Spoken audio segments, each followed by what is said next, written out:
A sheep and llama were found left in a garden, severely underweight. I'm Izzy and I visit different animal shelters across the UK, highlighting the ones that you don't often see on mainstream media. And today we're at the Hearts and Hooves Rescue Centre in Doncaster. Now this shelter was started last year by a lady called Sarah Jenkins. Sarah used to work for the RSPCA but decided she wanted to set up a sanctuary on her own. From working there and things like that, you realise there's not that many places that do take farm animals, so I thought I'd go down that route, and I have got experience with horses and all, things like that. Now she rescues and rehomes some of the country's most vulnerable farm animals. She was found roaming the streets near Kirksandall. She was very, very scared, really nervous. The farmer did say they would take him back, but he would have gone for meat. They were in a back garden. They were very, very underweight. I'm not sure how long they'd been there. And we're going to be finding out the stories of some of them today.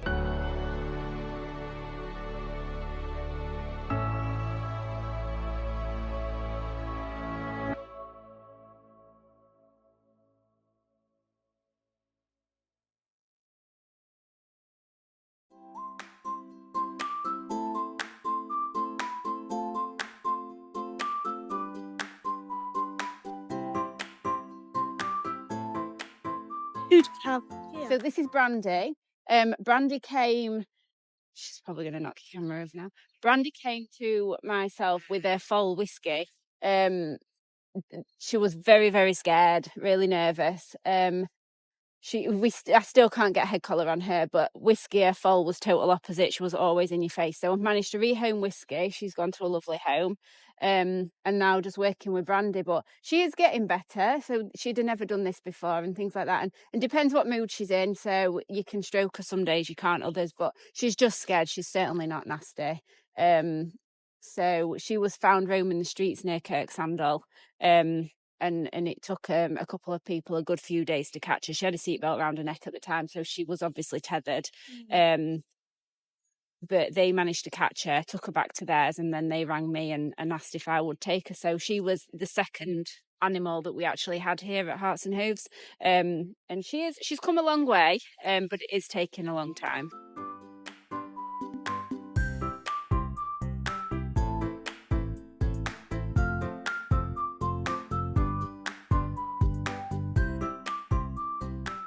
So we've got Basil and Parsley here. They came to me because their owner unfortunately died, and the rest of the family weren't sure sort of how to look after him or what they needed. So they asked if I would take them. I'm not 100% sure how old they are or anything. I do think they're probably slightly on the older side. Basil's obviously the more confident one, as you can see.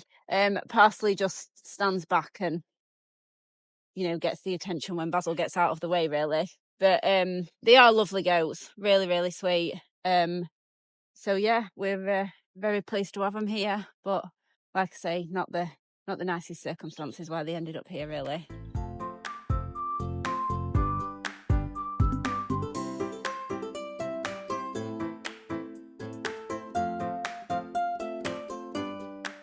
This is Bob, the llama, and Bambi, the sheep.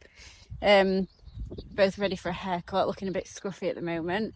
They came, so we believe the owner died. They were in a back garden. A lady stepped in. They were very, very underweight. I'm not sure how long they'd been there. A lady stepped in and looked after them for, I think, a good few months. They put the weight back on. They were very timid when she took them in. She managed to get them so they were eating out your hand and things like that. And then she just obviously didn't really want them, didn't need them for anything. So she asked if I would take them. But they're absolutely lovely, really, really sweet, into everything. But yeah, they've put a bit more weight on since being here, and they're doing really well, yeah.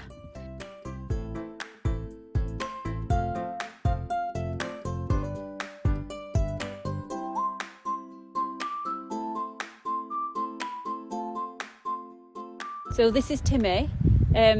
Timmy came, must be sort of this time last year probably actually, as a little lamb with his friend Scoot. So the reason they came was because Scoot had lost the use of his back legs, and the farmer didn't have the time to do his physio every day. As much as they didn't want to call it a day with him, they really wanted to try. So they asked if I would step in. We had the vet, we had the physio, you know, we had everybody, and he seemed to be making some progress. Like, he could start to move his legs. We made him a little frame so he could go out and run around with Timmy.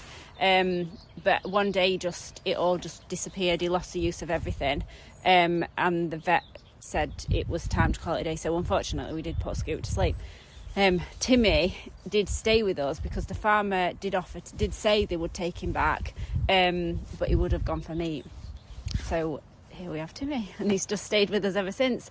He does normally roam the field all day, follows me around like a dog, comes to his name. He's absolutely amazing.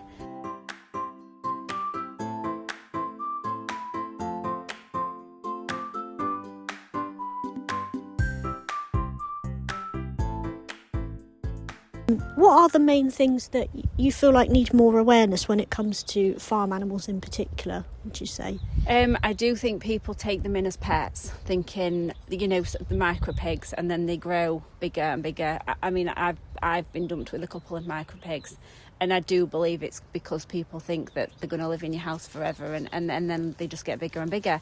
The same with sheep. I think people take them in as pets, and, you know, it just comes to a point where they get big and they are strong, so they're just not suitable for that sort of thing. And I think, like, I mean, my llama, he came because he was in somebody's back garden in Tickhill. They're just not pets. They need to have more room. They need to be doing more. I think they get bored really easily. So I think people just need to be aware of that sort of thing when they're taking on farm animals, because otherwise they end up at places like this. If you want to support the shelter, then all their details will be in the description, and make sure you subscribe to help spread the word about places like these, and I'll see you in the next one.